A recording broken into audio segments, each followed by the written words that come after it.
Shtaka la Niffer ambalo ameshtakiwa peke yake, kwanza ameshtakiwa mashtaka mawili: kula njama ya kutenda uhaini kama shtaka la kwanza kwa washtakiwa wote 22. Halafu mshtakiwa wa pili mpaka wa 22 wameshtakiwa kosa la uhaini kwa sababu pamoja na mambo mengine waliharibu miundombinu mali ya serikali. Niffer peke yake ameshtakiwa kwa kutenda uhaini kwa sababu kwa mjibu wa hati ya mashtaka aliwahamasisha watu wanunue barakoa, sijui niseme kama neno sahihi, wanunue barakoa ili kujilinda na mabomu ya machozi.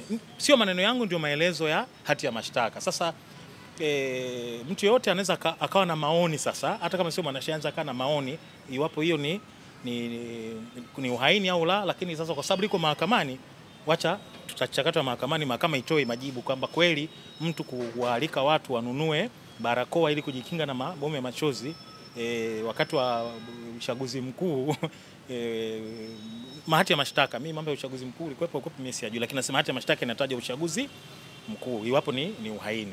Kwa hiyo hayo ndio mashtaka ya Niffer.